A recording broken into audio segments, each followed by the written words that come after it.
بمهرين بوقدموا بعصروبة سهد كثير ومحوالي اقتربوا دو فرطانو ودي غيرو ثروا عميدا وشلو قدسوا هدينا موسيقوما بعصرة تشري نوقا مايو ديشا تدافع جامعة شعوب الشعيب بيسم دوثو دوحا ويدا أبكر جورج فرانسيس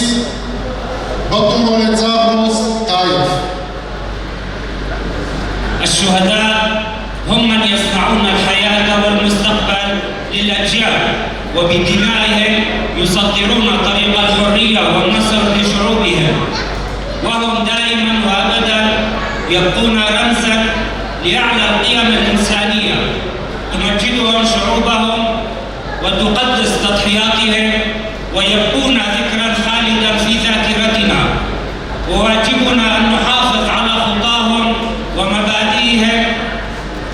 ليكونوا هم المنارة وهم من يعطونا الإرادة والصمود بالنضال. اليوم نحيي ذكرى عيد الشهداء لمجلس بيسنارين القومي حيث بتاريخ 10 تشرين الأول لعام 1999 سجل الرفيق أبجر اسمه كأول شهيد ليثبت بشهادته ولادة إرادة للشعب السرياني الآشوري أساسها فكر ومبادئ مجلس بيسنارين القومي الذي يناضل من أجل تثبيت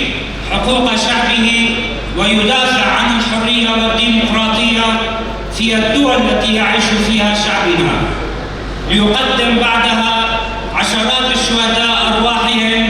فداء لقضية شعبهم ولتروي دمائهم الزكية أرضهم وأرض أجدادهم التاريخية بالطهير ويعطوا القوة والإرادة لرفاقهم في استمرار نضالهم ضد الأنظمة الاستبدادية وضد القوى الشوفينية والإرهابية والتي تعتبر كلها عدوة لكل إنسان حر ولكل فكر ديمقراطي يدعو إلى تحقيق العدالة والمساواة والعيش المشترك. Ultimo fil-ħolju s-sirjoju, muħamar b'ħolju. Soħdu għara, ħezziru l-ruħi u nithu maktab zabnujtu, dobi probu li xendaqami, surjoju, arminoju u kurdoju. جحسة كاموس وزاد وديح في طفو دفوت حدوقه يكفر بسيفه قيمة بحكام أنا جوزيف عافي. ميلاد ساني آدم